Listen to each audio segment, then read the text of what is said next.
오늘 본문 말씀은 성도들의 국가관에 대해서 말씀을 주는 내용입니다. 우리가 지난 12장 말씀 살필 때 두 가지를 강조해서 교훈을 받았었는데요. 하나님의 은혜로 구원받은 성도들이 첫째 교회 생활을 어떻게 해야 되는가, 그리고 두 번째 이웃과의 대인 관계는 어떻게 해야 되는가, 이런 말씀이 12장 설명이었고요. 13장에서는 이제 바울 사도 성도들의 국가관을 말씀해 주고 있습니다. 1절에서 아주 강조하는 말씀이 있습니다. 모든 권세는 하나님께로부터 온 것이기에 위에 있는 권세에 복종해야 된다, 굴복해야 된다, 이런 말씀입니다. 참 이 말씀이요, 풀어 설명하면 참 설명하기 힘들고요.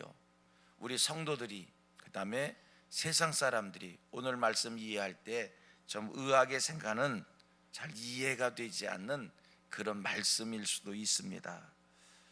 제가 지금은요, 우리나라가 민주화도 됐고요, 나라가 나라 같은 모습을 가지고 있기에 이 말씀을 가지고 설교하는데 불편함이 없지, 만약에 이 말씀을 가지고 설교를 하려고 하는데 민주화도 되지 않았고요, 독재자가 통치하고 있고요, 예를 들자면 독일의 히틀러가 통치하고 있을 때,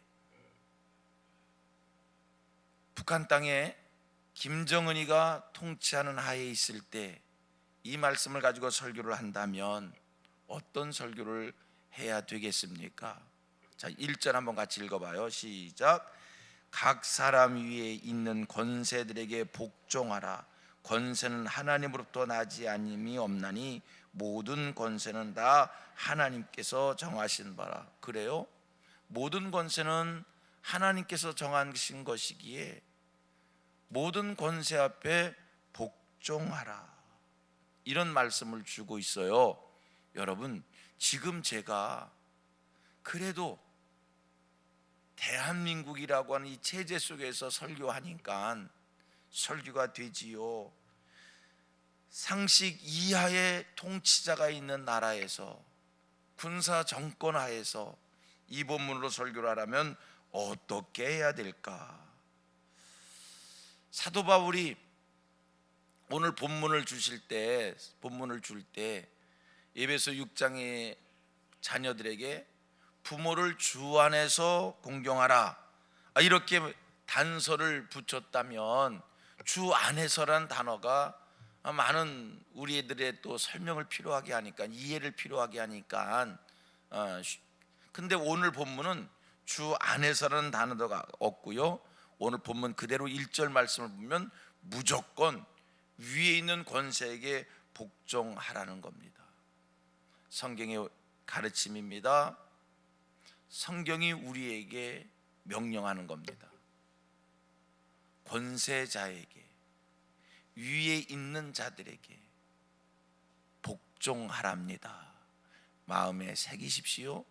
권세자들에게, 위에 있는 자들에게, 질서 앞에 복종하랍니다.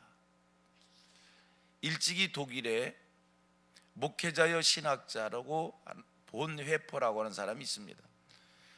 신학을 공부하는 사람들은 한 번쯤은 매력을 갖는 그러한 신학자인데요, 히틀러가 통치하고 있을 때, 지배하고 있을 때의 목회자였습니다. 목사였습니다. 신학자였습니다.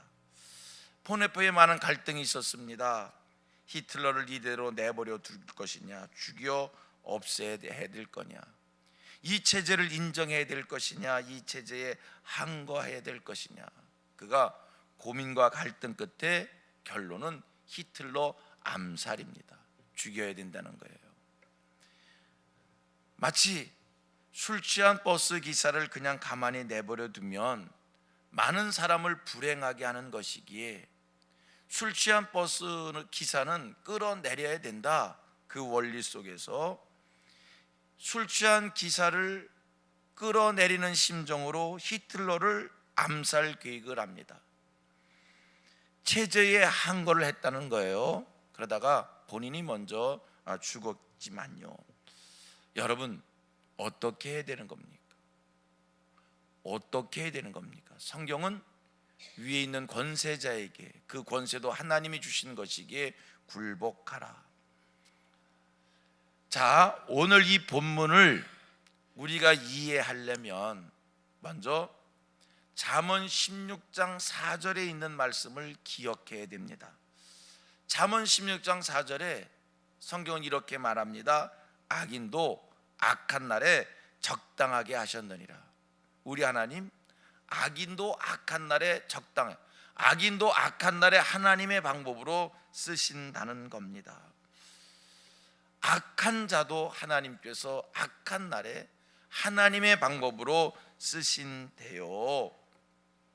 우리가 이 말씀을 기억하면서 오늘 체제의 권세자가 독재자이고 악한 자라 할지라도 무조건 한가하고 무조건 대항하는, 무조건 타도하는 그런 자세가 아니라, 기억하세요, 하나님이 그를 왜 이때에 세우셨는가?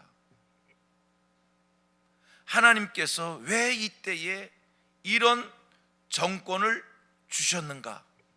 자, 다시 한번 잠언 16장 4절에 뭐라고 얘기했다고요? 악인도 악한 날에 적당하게 하셨느니라. 하나님이 이때에 이를 왜 세우셨는가를 우리가 하나님 앞에서 한번 묵상해 볼 필요가 있습니다. 그리고 생각을 해봅니다. 구약의 출애굽기 말씀을 보면 바로왕이 등장을 합니다. 잘 아시죠? 바로왕이요, 얼마나 강박한 왕인지 몰라요. 선민 이스라엘 백성들을 얼마나 괴롭게 했는지 몰라요. 악한 왕입니다. 그런데 여러분, 이 악한 왕도 성경을 보니까 적당하게 하나님 앞에 사용되어졌다는 거예요. 하나님께서 이스라엘 백성들에게 약속한 것이 있어요. 이방에서 객이 되면 400년이 되면 약속의 땅으로 돌아오게 된다라고 하는 그런 약속의 말씀을 우리 하나님 이미 아브라함 때 하셨습니다. 이방에서 객이 됐습니다. 400년이 찼습니다. 하나님이 약속하신 때입니다. 그런데 이때 악한 왕이 등장을 해서 이스라엘 백성들을 얼마나 괴롭히는지 말할 수 없이 괴롭힙니다. 성경 말씀을 보니까요, 이스라엘 백성들이 말할 수 없는 괴롭힘을 당하면서 그때 비로소 잃어버렸던 하나님을 기억하고 그 하나님을 찾으면서 하나님이여 우리를 구원해 주옵소서 부르짖기를 시작했다는 겁니다. 여러분, 하나님께서 악한 자도 악한 날에 적당하게 세우셔서 악한 자를 통해서 이루시는 일이 있다는 거예요. 권세자 앞에 복종하라. 여러분, 이 권세자를 향해서 우리가 대항을 할 거냐, 항거를 할 거냐, 그를 끌어내릴 거냐, 그 고민하기에 앞서서 먼저 기억할 것이 있습니다. 하나님께서 이때에 왜 이런 자를 세웠는가? 우리가 기독교 역사를 공부하다 보면 로마 황제들에 대해서 자연스럽게 공부를 할 수밖에 없습니다. 예수님이 태어나시고 그 이후에 로마 황제들이 등장을 합니다. 여러분, 로마 황제들이요, 기독교를 박해하는데 얼마나 박해를 하는가? 우리 기독교인들이 말할 수 없는 피해를 입었습니다. 교회가 피해를 입었습니다. 뿐만 아니라 예수님이 십자가에 죽기까지 했지요. 예수님이 십자가를 죽인 것이 로마 황제들입니다. 기독교를 핍박한 사람들이 로마 황제들입니다. 그러면 생각해 봅니다. 로마 황제가 기독교를 핍박해서 기독교가 손해만 받는가? 피해를 입었지요. 어려움을 겪었지요. 그러나 여러분, 그 속에서 로마 황제의 기독교 핍박을 인하여 기독교가 또 그 속에서 교회의 부흥을 일으켰다는 거예요. 예루살렘의 기독교가 세계 종교된 것은 여러분, 로마 황제들의 핍박으로 인하여 기독교의 복음이 예루살렘에서부터 안디옥으로 흩어지고 안디옥에 흩어진 복음이 세계 기독교로 확산됐다라고 하는 거예요. 아, 박해를 통해서 하나님의 뜻이 이루어지는구나. 악한 통치자를 통해서 하나님의 뜻이 이루어지는 것이구나. 이런 이해 속에서 오늘 본문을 접근할 수 있게 되기를 바랍니다. 위에 있는 권세에게 복종하라. 이 권세 하나님이 주신 겁니다. 그런데 여기서 복종하라고 하는 단어도 우리 기독교인들이 한번 생각해야 돼요. 성경은 우리에게 복종하라 이렇게 말씀했어요. 복종하셔야 됩니다. 그런데 여러분, 복종이라는 게 뭡니까? 복종은요, 오늘 본문 속의 복종은요, 맹목적인 복종이 아닙니다. 오늘 본문 속의 복종은요, 무조건 예스맨이 되라고 하는 것이 아닙니다.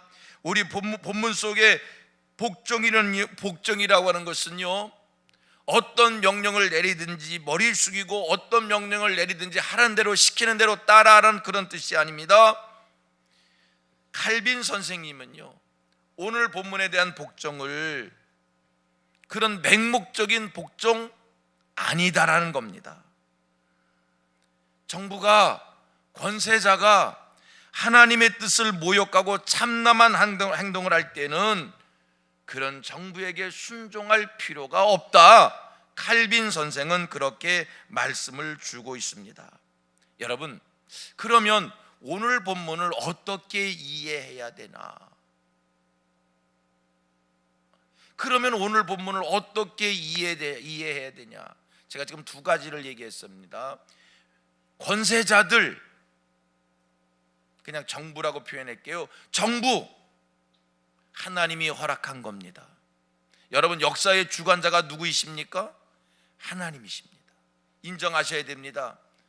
이 세상 만물을 통치하시는 그 통치 속에는 어떤 나라의 정권도 예외일 수 없습니다. 왜요? 우리 하나님께서는 공중에 나는 새까지도 간섭하시는 분이시는데, 공중에 나는 새가 땅에 떨어집니다. 그냥 떨어진 것이 아니라고 성경이 말씀합니다. 그렇다라고 한다면 이 땅에 등장하는 나라들, 하나님의 절대 주권하에, 하나님의 허락하심 하에 등장한 나라들입니다. 그 인정하셔야 됩니다. 이때에 하나님이 그 정권을 왜 세우셨는가? 이거 우리 깊이 묵상해야 될 일이고요. 두 번째 중요한 거 있습니다. 복종이라고 하는 단어, 그 복종은 맹목적인 복종이 아니다. 하나님의 뜻에 반한 것에 대해서는 우리가 무조건 예스맨이 되는 것이 아니다. 이런 말씀을 드렸습니다. 그러면 오늘 본문을 어떻게 해석해야 되느냐, 어떻게 이해해야 되느냐? 기억하실 것은 현 체제 속에 등장한 나라 정권에 대해서는 인정하셔야 됩니다. 받아들이셔야 됩니다. 왜요? 하나님께서 배후에 역사하셨고 간섭하셨고 하나님 허락하셔서 등장한 나라와 정권이기에 인정해야 됩니다. 받아들여야 됩니다. 고로 그 체제 하에서 국민의 의무를 다해야 됩니다. 국민의 책임을 다해야 됩니다. 세금 내야 됩니다. 법 지켜야 됩니다. 그 정권 하나님이 허락하신 것이기에 기본적으로 국민이 해야 될 모든 도리는 해야 됩니다. 그러나 불의한 일에 대해서는 과감하고 단호하게 잘못된 것은 잘못됐다고 말할 수 있어야 합니다. 복종해라 했다 해서 무조건 머리 숙여 받아들이고 예스맨이 되라고 하는 것이 아니라, 나라의 정권은 인정하지만 그 정권이 잘못한 것에 대해서는 여러분, 어떤 일이 있어도 불의한 일에 있어서 잘못한 일에 대해서는 과감하게 그것은 잘못된 것입니다, 그것은 불의한 것입니다 항거하고 대항하고 맞서고 주장하는 그러한 성도의 의로움이 있어야 되는 거예요. 그리고 성경을 봅니다. 세례 요한, 그 당시에 헤롯이 자기 동생의 아내를 빼앗았습니다. 모든 사람들이 다 입 다물었습니다. 아무도 왕의 잘못에 대해 잘못이라고 말한 사람 없습니다. 그런데 세례 요한, 왕을 향하여 동생의 아내를 빼앗은 것은 잘못입니다, 불의입니다, 죄를 지적했습니다. 그래서 붙잡혔습니다. 감옥에 갇혔습니다. 그래서 목이 잘렸습니다. 그래도 세례요한은 굴하지 않고 불의한 일에 대하여, 잘못한 일에 대하여 과감히 지적한 것을 봅니다. 구약의 나단 선지자, 다윗 왕이 불의를 저질렀어요. 우리아의 아내 밧세바를 빼앗았어요. 그 일에 대하여 아무도 죄를 죄로 지적하지 않습니다. 나단 선지자 다윗 앞에 서서 왕의 잘못을 잘못됐다고 과감하게 당당하게 지적합니다. 이게 하나님의 선지자의 모습입니다. 성도님들, 오늘 본문 말씀, 어떤 정권, 어떤 체제, 어떤 권세든 하나님이 허락했습니다. 국민으로서의 책임과 의무 감당해야 됩니다. 법 지켜야 됩니다. 질서 지켜야 됩니다.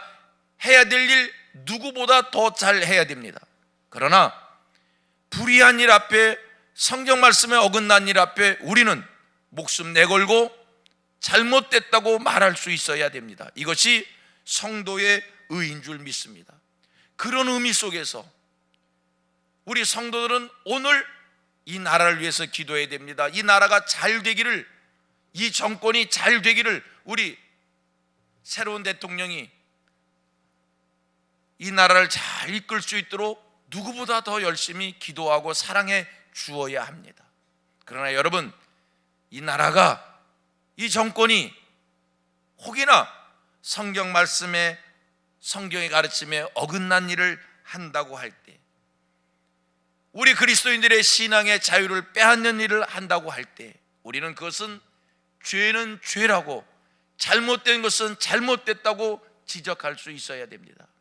요즘 한국 교계가 교파를 초월해서 민감하게 반응하고 아주 깊이 기도하는 기도의 제목이 있습니다. 동성애 문제입니다. 동성애 문제는 성경 말씀과 어느 구석을 찾아도 이해할 수 없고 동의해 줄 수 없고 받아들일 수 없는 문제입니다. 그것이 오늘의 환경과 오늘의 현실과 오늘의 상황 속에서 세상 사람들이 어떻게 이해를 하든지 간에, 세상 사람들이 어떻게 받아들이든지 간에, 여러분, 성경은 어느 한 곳에서도 동성애를 이해해 줄 수 있는, 받아들일 수 있는, 용납할 수 있는 단 한 절의 구절도 없습니다. 성경의 말씀과 너무나 반합니다. 이런 일에 있어서 나라를 인정하지만, 정권을 인정하지만, 체제는 인정하지만, 이 나라와 정권이 잘 되기를 소원하지만, 잘못된 일에 있어서는 우리 성도들이 세례 요한의 마음으로, 나단의 마음으로 하나님 앞에 부르짖을 수 있는, 그리고 이 세상을 향해서 항변할 수 있는 이 성도의 의가 살아있어야 할 줄로 믿습니다. 내일 계속 이어서 말씀을 전합니다. 기도합니다.